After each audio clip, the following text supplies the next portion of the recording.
Highlight धरलं नव्हतं. तर साहेबांना सांगून आपण तो 22 लाखाचा निधी घेतला, त्याच्यामध्ये 11 लाख चबुतरा आणि साधारणतः 5-5.5 लाख रुपये आपले इलेक्ट्रिफिकेशन CCTV लागले. तर आता हे चबुतराचं काम चालू झालं, त्यात कास्टिंग पूर्ण झालं. चबुतरा साधारणतः 1 महिन्याभरातला हे बघा. सायमल्टेनियसली तो पुतळा आपण तिथं आपल्या उपमापर आमच्या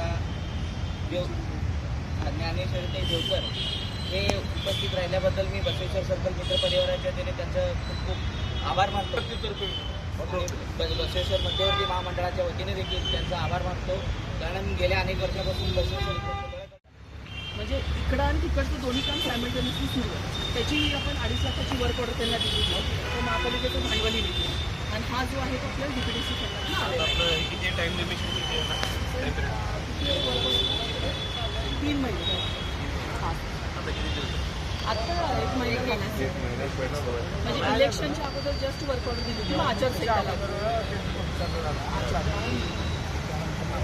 अजून आपल्याकडे 2 महिन्याचा अवधी आहे. एक आहे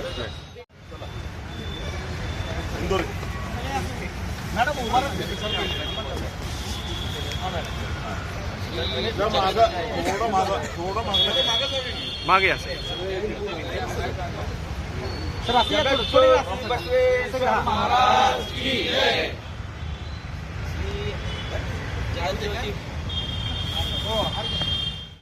पुतळ्याच्या परिसराची पाहणी केली असता अखंड महाराष्ट्राचे म्हणा किंवा देशाचे आपले श्रद्धास्थान असलेले असे आमचे बसवेश्वर महाराज यांच्या रिन्यूएशनचं या ठिकाणी काम प्रगतीपथावर चालू आहे.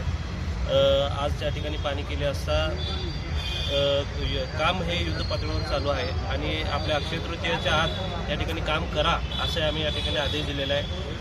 बसवेश्वर मध्यवर्ती मंडळाची या ठिकाणी मागणी होती. तसेच आपले अनेक मंडळाचे समाजाचे असेल सर्व समाजाच्या या ठिकाणी मागणी होती की पुतळा लवकर चांगला आणि व्यवस्थित सुशोभीकरण व्हावा.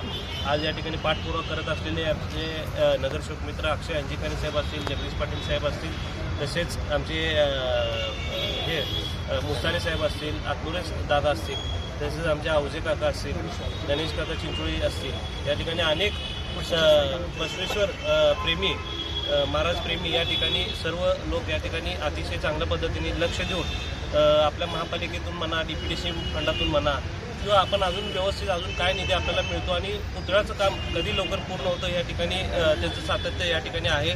आणि निश्चित या ठिकाणी एक सांगू इच्छितो की पुतळ्यासाठी रिन्यूएशनसाठी कुठलाही फंड किंवा निधी कमी पडणार नाही या ठिकाणी असं शब्द देतो. आणि येणाऱ्या काळामध्ये हा जो आता पुतळ्याचं काम चालू आहे 40 ते 50 वर्ष हे व्यवस्थित टिकलं पाहिजे, अशा पद्धतीने काम व्यवस्थित व्हायला पाहिजे असे आमचं या ठिकाणी प्रशासनाला आदेश आणि त्याच्यासाठी वाटेल तेवढा निधी आम्ही या ठिकाणी देऊ असे आम्ही सांगू इच्छितो.